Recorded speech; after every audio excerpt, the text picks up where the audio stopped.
engaged through the weekend in monitoring and responding to unfolding events in the Middle East. The Secretary spoke yesterday to the French Foreign Minister about ongoing diplomatic efforts to de-escalate tensions in the region. He is speaking to other counterparts today, both in person on the sidelines of the de-ISIS ministerial that's happening in our building, as well as by phone. And we'll have readouts of those conversations as the day goes on. I want to make a few points clear. Number one, we support Israel's right to defend itself against terrorism. That includes by bringing brutal terrorists such as Hassan Nasrallah to justice. At the same time, we ultimately want to see a diplomatic resolution to conflict in the Middle East that provides long-term security for the people of Israel, the people of Lebanon, and the Palestinian people, as well as the broader region, and we will continue to work to advance efforts along those fronts. With that, Matt. Right. Okay. Well, just first, can you give us an idea of who he plans to talk to? He was on the phone when I walked down here with the UK foreign minister. Sorry. He was on the phone with the UK foreign minister. We'll have a readout of that later today, as well as others. I don't have a full list, but he's doing some of our conversations on the margins of the ministerial today, and then others will be phone calls. But those go beyond what was on the schedule, which was like Kuwait and. The ones that are on the public schedule, and then I wouldn't foreclose others that are just opportunistic as he sees people here in the building. Okay. Is he going to be speaking with any Israeli officials? He has been speaking with Israeli officials dating back to last week, and will continue to. Some of those conversations we read out, some we do not. So he has had. Is it accurate to say that he has had conversations today with Israeli officials? I don't know that he has had any yet today, but he will continue to engage with Israeli officials. And then so what is your understanding of what Israel is planning to do or not to do? So I will let. I'm going to assume you're. I'm going to assume you're referring to the reports. Tell me what Israel is going to do. I'm asking you what they have told you they are going to do or not do. So I think you're. I shouldn't presume. I'll answer the question, but I think for my voice. That's okay. I know there was an important Buffalo Bills game last night that I assume you were. You know what? I thought I said that we were not going to talk about. I apologize for bringing it up. Fair. It's not a good evening. Fair point. So look, I'll let Israel speak to its own military operations. We have been engaged in conversations with them about those operations, but the timing, purpose, tempo of those, I'll let them speak to. So they haven't told you anything about what's going on? They have been. We have been in conversations. They have been informing us about a number of operations. I've seen reports about ground operations. We've had some conversations with them about that. They have, at this time, told us that those are limited operations focused on Hezbollah infrastructure near the border, but we're in continuous conversations with them about it. Thank you. Come here. Matt, on those conversations, and you said they told us those are limited operations. Does the U.S. have some sort of a red line or an ideal description of success for Israel's operations that it's sort of talking with Israel? Like, this comes across as like pretty open-ended. I'm trying to understand whether U.S. is trying to limit it to, I mean, how will you know that these are limited incursions? How will you ensure it doesn't sort of escalate further? So I'm going to keep our conversations with the government of Israel private. These are conversations that we have had with them going back months, where we have been clear about what we believe is the best way to ensure that Israeli citizens can return to their homes and that the citizens of Lebanon can return to their homes. But as I said at the top, there are a few things that are true here. Number one, Israel has a right to defend itself against Hezbollah. If you look at how this conflict across Israel's northern border started, it was Hezbollah that started launching attacks on Israel on October 8th. And those attacks continued and have continued and are continuing. If you look at what the acting leader of Hezbollah said just today, it's that their attacks on Israel will continue. So Israel has a right to defend itself against those attacks. So that includes in targeting terrorist infrastructure inside Lebanon. At the same time, we want to ultimately see a diplomatic resolution to this conflict, one that allows citizens on both sides of the border to return to their homes. So it's interesting that now you're saying we want to ultimately see a diplomatic resolution to this, as opposed to last week when United States and France called for a ceasefire in Lebanon. So the United States at this point is no longer calling for a ceasefire in Lebanon? Not at all. You heard the president say today that we continue to support a ceasefire. We do, of course, continue to support a ceasefire. Hold on, let me finish. We do, of course, continue to support a ceasefire. But I think sometimes people either misinterpret or have their own version of what a ceasefire is. A ceasefire is not one side in a conflict unilaterally putting down its arms and stopping the conflict. It is an agreement for both sides to stop the conflict. And in this case, what we have proposed is a 21-day ceasefire where both sides would stop attacking the other and we would reach a diplomatic resolution. And we are going to continue to engage with our Israeli counterparts, with Lebanese counterparts, and with other countries around the world to reach that objective. But at the same time, there are a couple other things that are true as well, which is that number one, military pressure can at times enable diplomacy. Of course, military pressure can also lead to miscalculation. It can lead to unintended consequences, and we're in conversations with Israel about all of these factors now. So is that 21-day ceasefire proposal still on the table with the Israelis? Of course it is. You heard the president speak to it today. But that said, a ceasefire is not a call for one side unilaterally in a conflict to stop defending itself. It is a conflict. It is a call for a diplomatic resolution that both sides would agree to. And so, yes, Israel continues to engage in this conflict, but as I said a minute ago, when you heard the new acting leader of Hezbollah come out today, what he said is they are going to continue their attacks on Israel. So it's why I go back to the history of this, that this conflict started because it was Hezbollah on the day after October 7th that started launching rocket attacks across the border that had not stopped until this day. And Israel has a right to defend itself against those attacks. Can you clarify, or can you help us understand what exactly U.S. is doing right now? If that 21-day ceasefire proposal is still on the table, like what are you exactly doing to sort of diplomatically end this? What is the secretary doing, or what is the White House doing? Because from what it sounds like from what you're saying is last week, for example, a U.S. official and I believe senior other U.S. officials have said they disagreed with Israel's argument to escalate, to de-escalate. Now, you don't sound like you're disagreeing with that anymore. You're talking about how military pressure could yield to some sort of a diplomatic resolution. So I just want to understand, what are you doing diplomatically? We are engaged in diplomatic conversations with all of the relevant parties in the region, our parties around the world, the parties that were on the call that we put out last week for a diplomatic resolution, and we continue to work to reach one.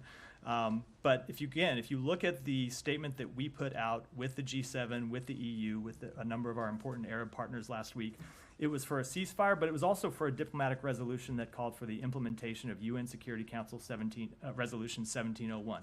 And what that resolution would require is something that Hezbollah has never done, and still to this date is not doing, which is to withdraw from the border in a way it was supposed to do years ago. So we will continue to push for a diplomatic resolution, but we should be clear that the burden of that diplomatic resolution falls not just on Israel, but on Hezbollah as well.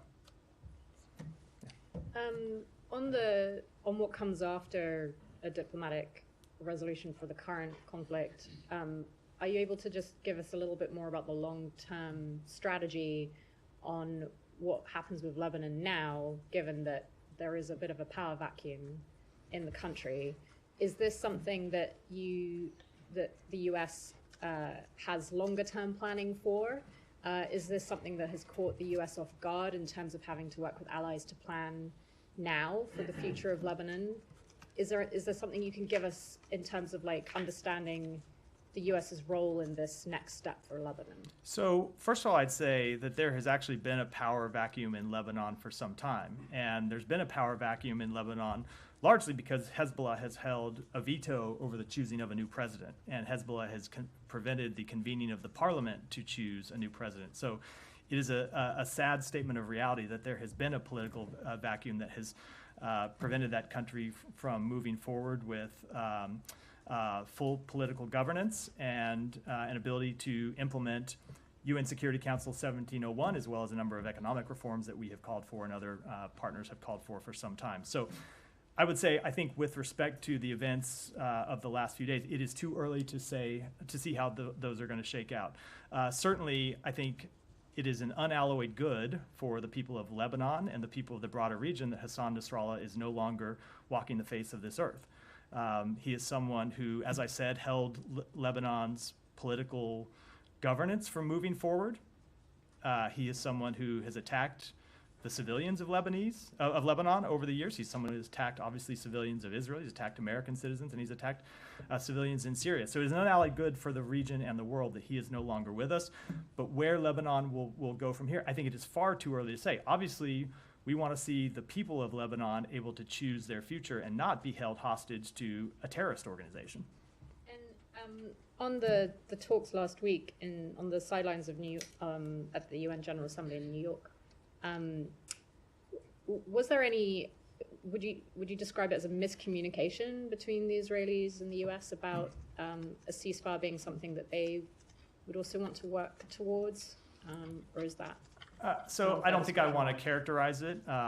We put out the statement that we made with our partners, in full coordination with our partners. We, at the same time, were having conversations with the government of Israel and with the government of Lebanon. They obviously weren't a party to that statement, or you would have seen their name on it, but it was one that we took in conjunction with our other partners. And ultimately what we saw Israel do, took 24 hours, but ultimately what we saw them do is say that they welcomed our efforts and they shared our aims, which is a long-term diplomatic resolution. Now, what happens between now and getting there, I think it's too early to say, but that is ultimately what we're going to try to bring about. And can I just ask a last one on Gaza? There was reporting in the Israeli press a few days ago about Aysenur, that there wasn't any communication with him in the last couple of weeks. The secretary also spoke about this last week, saying that Hamas is not engaging right now. Can you give us any update on the efforts there, talks? So with respect to the first question, when it comes to Sinwar, I don't have any update on his condition at all, one way or the other. When it comes to talks, though, what the secretary was speaking to is the fact that, several weeks ago, we were quite public about the fact that we had presented a bridging proposal that tried to get both sides to yes, and there were a number of implementing details that we needed to work out. And we were in a place where we were looking to present a further proposal that would bridge those remaining differences. And what's happened over the past several weeks is that the mediators that discuss these issues with Hamas, so Qatar and Egypt, have not been willing to get them to engage, have not been able to get them to engage at all. They very much, Qatar and Egypt have very much been willing, but have had no party at the other end of the line willing to engage substantively at all in these proposals. So the reason you have not seen us put forward this proposal is we can't get a clear answer from Hamas of what they're willing to entertain and what they're not willing to entertain. So that's why the secretary made those comments. We're going to continue to try to work it, but it goes back to the point I made about ceasefires in the context of Hezbollah. To get a ceasefire, you need parties on both sides that are willing to discuss the issues with you and ultimately make decisions. It's not to say that Israel has fully accepted a ceasefire. Obviously, we know they have tough decisions to make, but the issue over the last few weeks has been that Hamas has been unwilling to engage. And finally, are the Israelis still at the table if that? We are still engaged with the Israelis on the question, and we had been, this process I spoke about where we were discussing the remaining issues with the mediators, we had been doing with Israel. And we had been discussing with Israel how we could get by the various differences and had an ongoing back and forth that would inform the proposal that we intended to present. So that process has been ongoing, but it has stalled on the other side. Okay. Yeah. Can I ask about plans for NEO? Is the State Department's view that there are still viable commercial options out of Lebanon for American citizens? Bless you. There are still commercial options that are available. They are limited, of course. We have been in contact with American citizens. We have urged American citizens to fill out the intake form on our website to receive information. We've heard from a number of American citizens, and we are working with them to provide them updates about commercial flights that are available. We are working with airlines to address requests by U.S. citizens to depart Lebanon by providing additional flights with seats for personnel purchase, and we're exploring other options, as we always do in these circumstances, but I don't have anything to announce today. Yeah. So wait. So what was the answer to his question? I said it was a full answer about the things that we are doing, and we he are asked about exploring. NEO. We are not evacuating. Let me just be clear. We're not evacuating American citizens from Lebanon at this time. We always conduct a prudent planning process. We have been doing that for some months, going all the way back to October 7th. But at this time, there's still commercial options available. All right, and when you talk about how the embassy is working, and again, excuse my voice, when you talk about commercial options for flights, in the past, or back in 2006, a large majority of the people who left under your auspices left on ferries. Is that also? I don't want to say what options are or not under consideration. At this time, there are commercial options available. We are exploring other commercial flights available. Yeah. We are exploring other potential options should we need to, but it's not a decision we've made as of yet. Thanks. No, sorry, I said it. Go, Kai. The 21-day ceasefire proposal you say is still on the table. Is that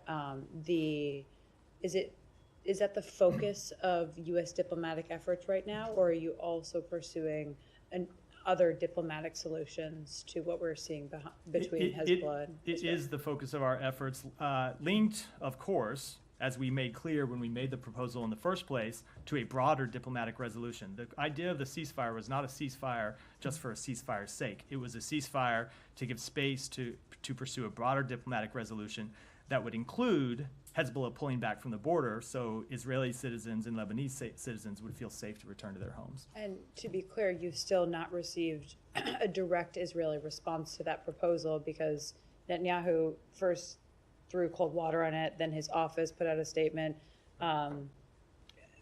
with some openness to a U.S. role in bringing down tensions there, but not responding to the proposal. So we don't know what Israel's response still is to that. Is that right? We have been engaged in ongoing discussions with them about the proposal.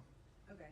And then when we watch what Israel's doing here, they're saying they're open to a diplomatic solution, but they continue to forge ahead with these incursions into Lebanon. Is it the U.S. view that it is productive for them to be continuing to carry out their military campaign against Hezbollah while you're trying to find a diplomatic solution? So as you heard me say a moment ago, look, we recognize that at times military pressure can enable diplomacy. That's true. Is that the case now? That's true. I will say it is also true that military pressure can lead to miscalculation. It can lead to unintended consequences. We are in conversation with Israel about all of these factors. These are decisions that they have to make for themselves. No one else can make them for them.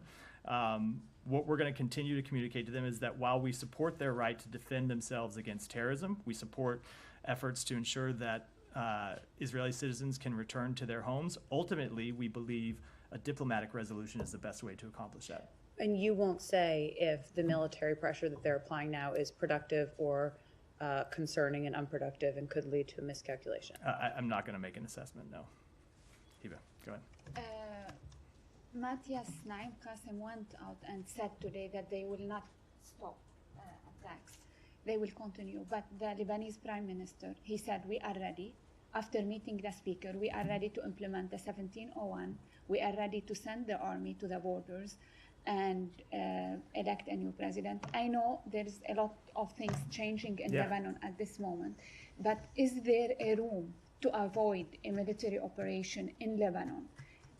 I mean, what are you asking for? Are you asking now for Hezbollah to go and say, we withdraw from the border, we will implement the 1701 so you can put pressure on the Israeli? Do you think there's a room with the Israeli government, this government, to stop, to avoid a ground operation? We always believe that there is space for diplomacy, and we are not going to give up on diplomacy in this instance, as we never do.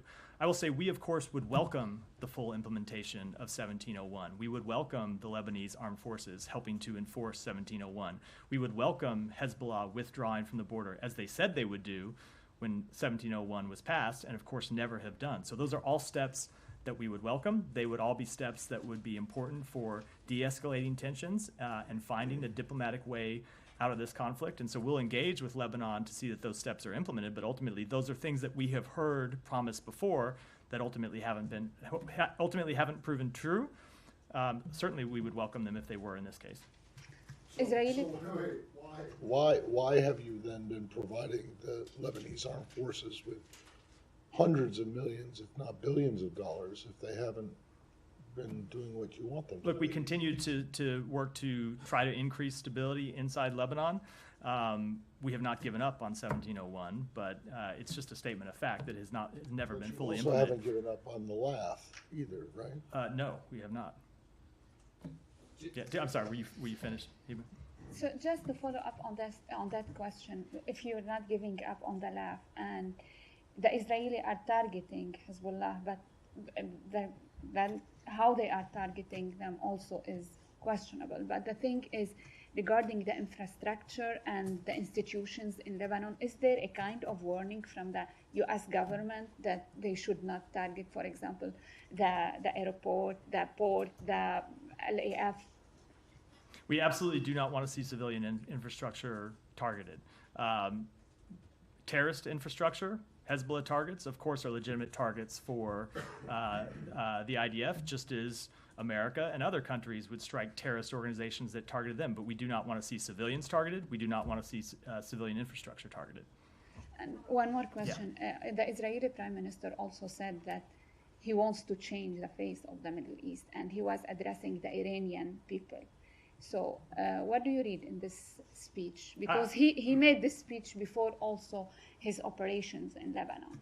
So I have not seen his full remarks. I saw that he released a video today. I haven't watched them in full, so I'm a little bit reluctant to comment on them at this time. Yeah, Tom. Just wanted to follow up on what you were saying a moment ago, because you've spoken a lot about the security issues for both Israel and Lebanon and sort of, across the border and in a state-on-state sense. But what about, how concerned are you about stability within Lebanon, both politically and socially?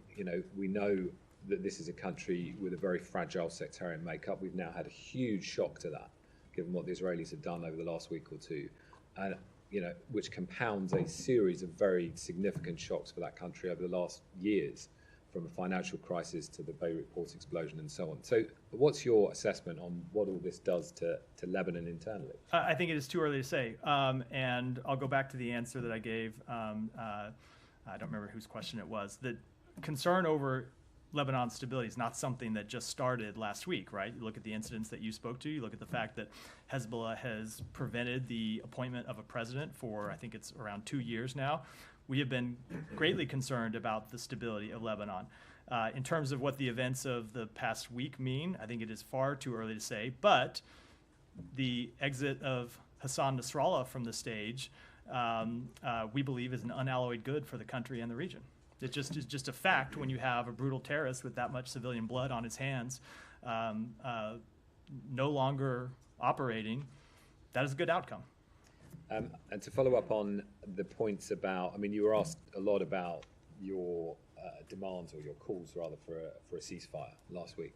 But you did more than that, because you were calling for restraint repeatedly. And the US was leading the diplomatic charge at the United Nations on this.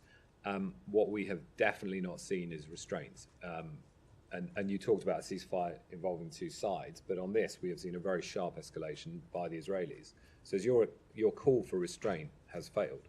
So we continue to call for a diplomatic resolution, but at the same time, as I said, Hezbollah has continued to launch rockets that have kept Israeli civilians from returning to their home, and Israel absolutely, along with every country in the world, has a right to defend itself from terrorism. It also has a right to go after legitimate terrorist targets like Hassan Nasrallah, and we support them taking those steps.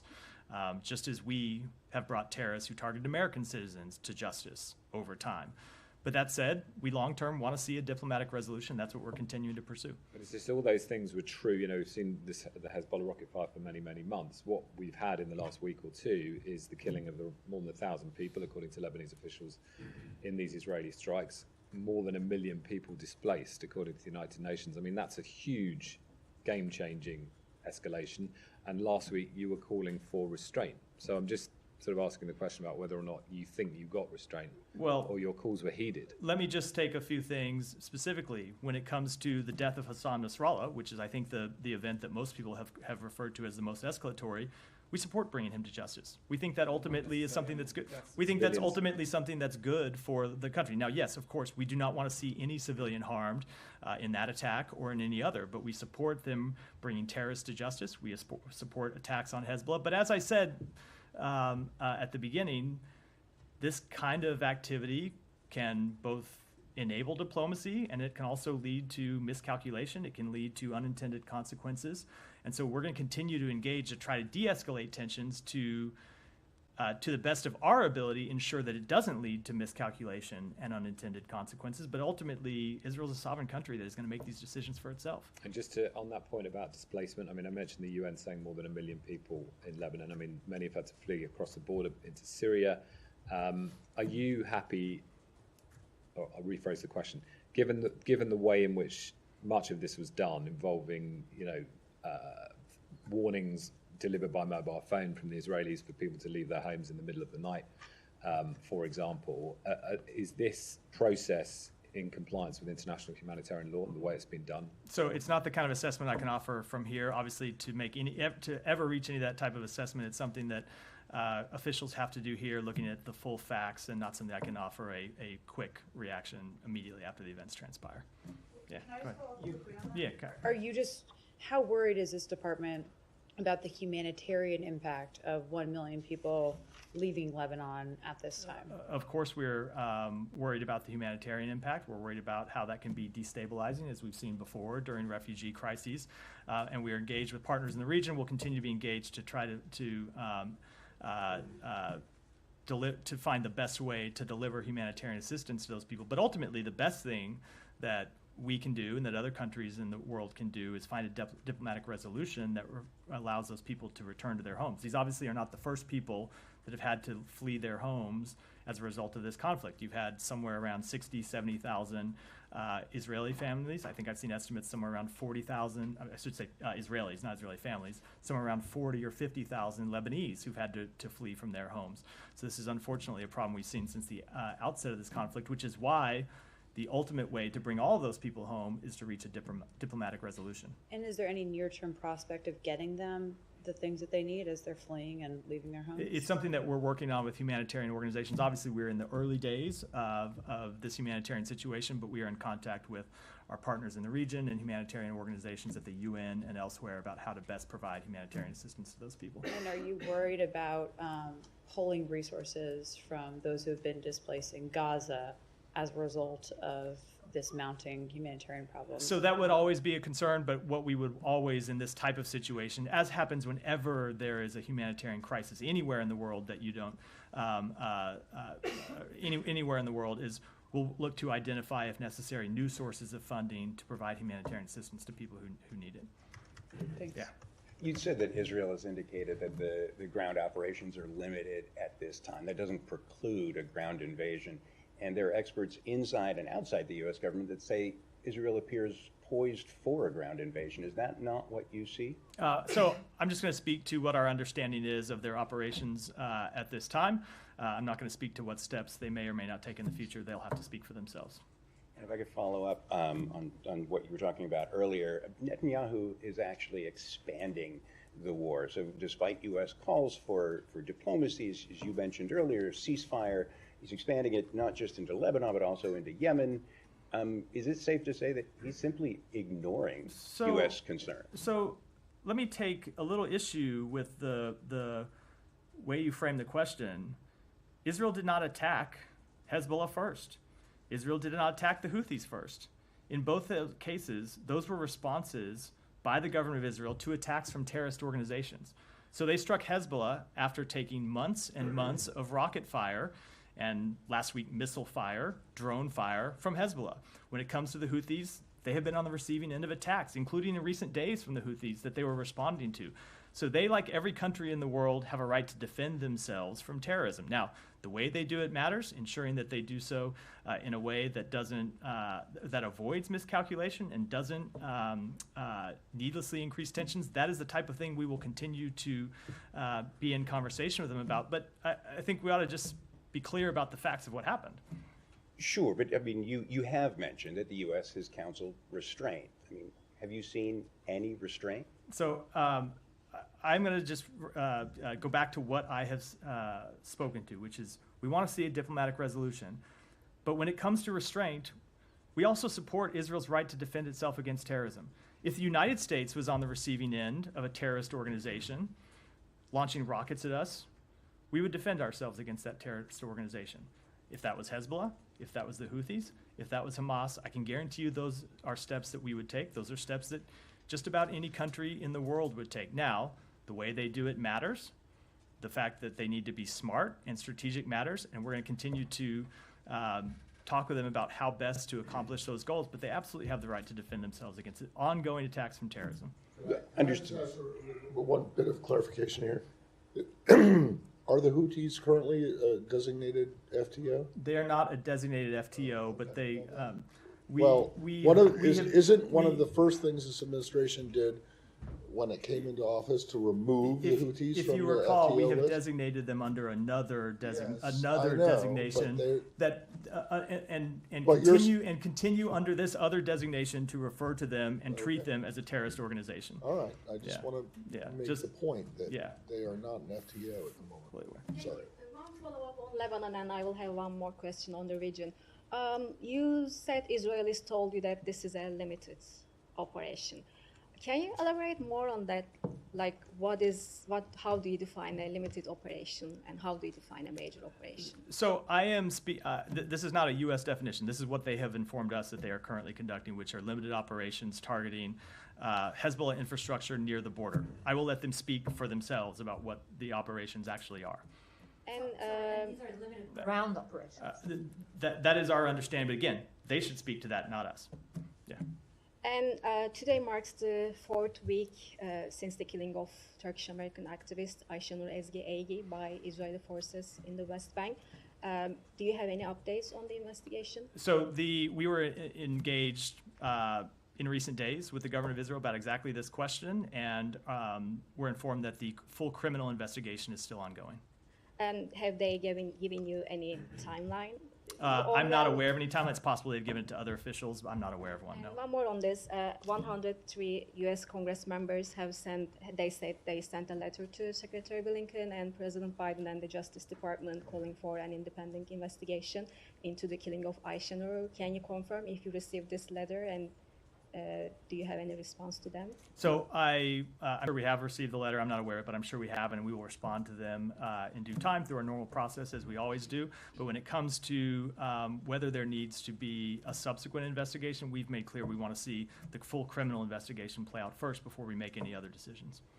Just I want to follow up on the limited ground operation. You don't want to define it, but what you are against? I mean, are you against the Israelis staying in South Lebanon? Are you against another occupation? I know you don't want to define the limited operation. We want to see a diplomatic resolution, period. And I'm going to leave it at that. Yeah, go ahead. Thank you, Matt. Switching to Ukraine, if I may. You guys put out a joint statement on Ukraine, Russia's annexation of a portion of Ukrainian regions. Some of them, Zaporozhye included, was under constant attack, daily attack over the weekend. I'll give you a chance to expand on that. And don't you think that Ukraine actually could be able to prevent those weekend attacks if it had permission to strike back? So I don't have anything to expand on the statement that we put out. But of course, first of all, Ukraine does not need our permission to strike back against Russian targets. They're a sovereign country and can use the weapons that they build on their own, of which are many. You look at the programs that they have put in place over the last year. And then when you look at the weapons that we have provided to them, we've made clear that they can use them to strike back against Russian targets across the border that are launching attacks. So Ukraine does have an enormous amount of material to defend itself. We always look at whether there are additional tools that we can provide them.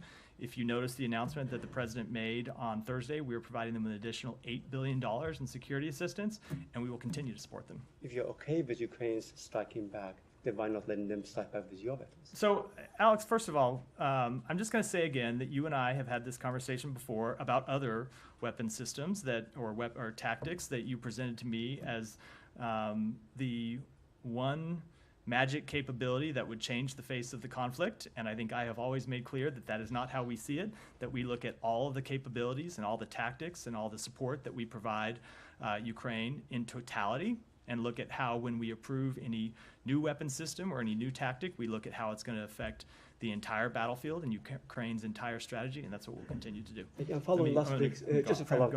Prem, go ahead. Thank you, Matt. What we're seeing in Lebanon, we saw a similar pattern with regards to Rafah. First, the U.S. saying that they wouldn't want to see Israel conducting major operations. Then Israel going ahead with what they called limited operations, and then this continued tolerance of sort of day-to-day attacks. That has led to over 44% of all buildings in Rafah being either destroyed or damaged, according to satellite photos. Which is to say that there might not have been a major operation in Rafah, but there was cumulative attacks that led to a good deal of destruction. So how does this precedent of Rafah portend for Lebanon? So every conflict is different, but if you look at what we continue to engage with Israel about when it comes to Lebanon, is ensuring that they have the ability to attack terrorist targets, terrorist infrastructure, a terrorist organization, but ultimately we want to see a diplomatic resolution. Well, was that the case with Rafah, for instance, not just in Rafah, but... We've never wanted to see a diplomatic resolution with Hamas. Well, okay. Well, what about the ceasefire? We wanted to see a ceasefire, but we have always been committed. We have always been committed to the destruction of Hamas. We did want to see a ceasefire, but we have always made clear that we wanted to see a different authority moving forward in governance of Gaza. Okay, but so for instance, other UN satellite image shows that 66% of Gaza structures have been damaged, and you earlier today said that the U.S. supports the targeting of terrorist infrastructure, not civilian infrastructure. Does the U.S. believe 66% of Gaza's buildings are terrorist infrastructure? Absolutely not. Absolutely not. Which is why we have been engaged to try to reach a ceasefire to end that conflict, which is why we have been pushing for a ceasefire to months. And I wish that Hamas would come to the table and work with us on a ceasefire. As you heard me saying earlier, Hamas has been absent for weeks. Won't even respond to the mediators putting forward ideas asking whether they would agree to a ceasefire or not. Look, you can talk about Israel and the culpability that Israel has and the tough decisions that Israel needs to make. And it's absolutely true that Israel needs to make tough decisions to get to a ceasefire. But the way out of this conflict is a ceasefire. And it is Hamas that is missing in action right now that won't come to the table to talk about one. And then finally, a few weeks ago, the U.S. ambassador to the UN said, quote, "I do not believe the Palestinians as they exist right now have all the elements to give it statehood." What do you think, which elements are Palestinians missing? And do you think the U.S. continual unconditional support to bomb Gaza and Palestine supports achieving those elements? Well, I'll give you one of the elements that is missing, which is Palestinian Authority governance of Gaza. You've seen Hamas in charge of Gaza going back months or going back years.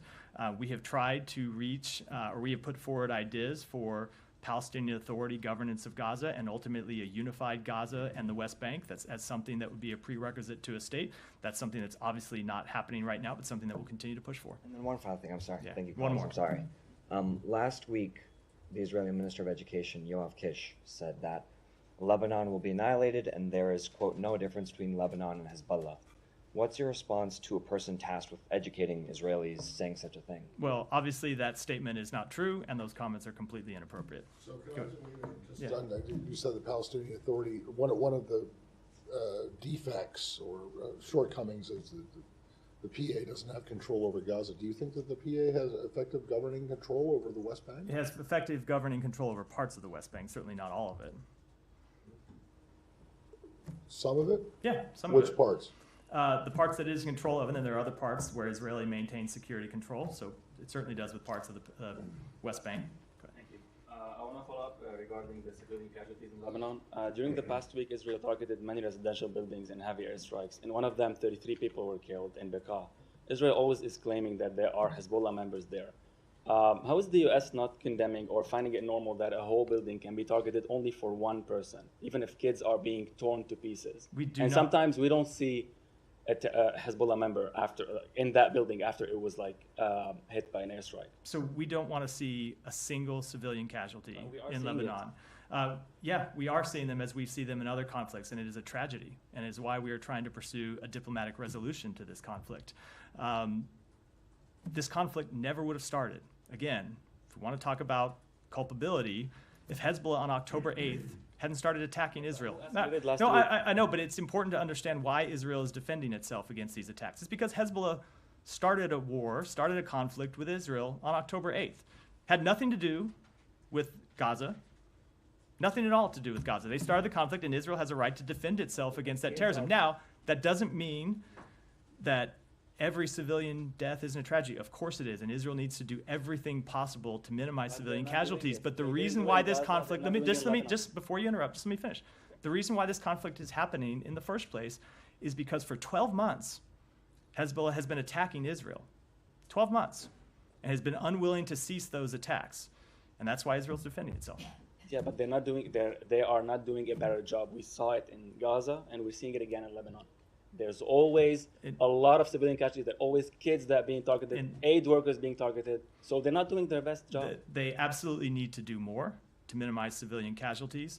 And ultimately, it's why we want to see a diplomatic resolution to the conflict, is because not just the destabilizing effects on the region, but the terrible toll that this war produces for civilians in Lebanon, that's produced for civilians in Gaza, and of course that it produced on October 7th for civilians inside Israel.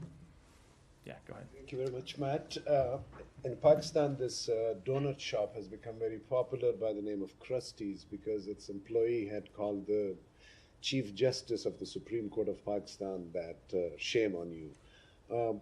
My question is, do you hear these things? I mean, spokesperson, you see globally, do you see countries where the Chief Justices are called shame on you? I am not fully tracking the latest donut shop news from Pakistan, I will admit. So, you are in Northern Virginia. I'm not tracking Capitol Hill. I'm not tracking Northern Virginia donut news either, but I'm happy to be educated. Yeah. I love donuts, so sour cream donuts especially. If anyone wants to bring them to the briefing room. After the three pillars of the states are gone in Pakistan, that's why I was asking about it. But KP, the province which I belong to and have the newspaper since 40 years, its chief minister in a statement yesterday said to the federal government of Shehbaz Sharif, after their protest was interrupted and stuff, that if next time you shoot us with one bullet, we're going to shoot you with 10 bullets. Does these kind of statements worry the U.S. at all about the situation in Pakistan? So I wasn't aware of that statement until you brought it to my attention. I'd want to see it in its full context before I commented. Let me go because we're running out of time. Let me go to your colleague. Thank you so much, Matt. I have three short questions on Bangladesh issue. Given Nobel laureate and chief advisor to the Bangladesh government, Muhammad Yunus, recent acknowledgement of meticulously designed conspiracy leading to political change in Bangladesh. As he said at the Clinton Global Initiative annual meeting, it's amazingly meticulously designed thing. Nothing happened by chance. My question is, what shall be the U.S. government stand on whom to hold responsible for killing of hundreds of people in Bangladesh from human rights perspective? We think there need to be full investigations into the civilians who lost their life during the protests and the crackdown on the protests in recent months. And there needs to be full accountability for anyone responsible. Thank you so much. And there are reports of violence involving the use of armed forces against workers in Ashulia area near Dhaka. These casualties reported also. Given reference in 2014, Chairman of U.S. State Committee on Foreign Relations, Robert Menendez, said on the first anniversary of the Rana Plaza tragedy that Western countries would not buy clothes that are stained with the blood of Bangladeshi workers. given the U.S. long-standing advocacy for labor rights and peaceful protests, does the State Department have any comments and concern regarding this? And let me take that one back and get you an answer. Last question on press on Bangladesh. Several prominent journalists in Bangladesh, including Shakil Ahmed, Farjana Rupa, Muzammel Haq Babu, Shemal Datta, and Mahmudur Rahman are reportedly being held in custody without bail. Given the importance of press freedom as a pillar of democracy, does the State Department have any concern on comments regarding the current situation in Bangladesh? We want to see press freedoms upheld in Bangladesh and, of course, across the world. In the back. Thank you. In Asia, did you get an answer to the question I posed? No, I have to follow up with you on it. Yeah. Over the last few hours, Israel has been striking not only in Dahia, the suburbs, but also in Kola, which is inside Beirut for the first time. It's an area, Kola, that it's a connection point to the airport where there is many foreigners, not just Lebanese people, people from many sects. So it's not just Hezbollah. Are you concerned about this more recent strike? And is it time to ask, are you in coordination with Israel about what is a red line, what is not a red line, where to strike and bomb? Because there is U.S. citizens in Lebanon, and that's an area frequently. So I've seen reports of that strike. I don't have any further information about it, so I wouldn't want to comment on in detail. But as I said earlier, of course, we do not want to see any civilian targets, any civilian infrastructure targeted in any way. Let me go to Nick, and then we'll wrap it. There's reporting the U.S. will not seek another term on the UN Human Rights Council. Is that accurate, and if so, why? It is accurate. We decided not to seek another Human Rights Council, as another spot on the Human Rights Council at this time, just because we were engaged with our allies about the best way to move forward. There were 3 seats available, 4 countries that were interested. We looked at the other countries that were running for this spot, Spain, Iceland, Switzerland. All of them are countries with a very strong record of support for human rights. We thought they could carry the flag forward, but we will engage. We will continue to remain engaged on human rights issues and are currently slated to run again in 2028. With that, we'll wrap for today.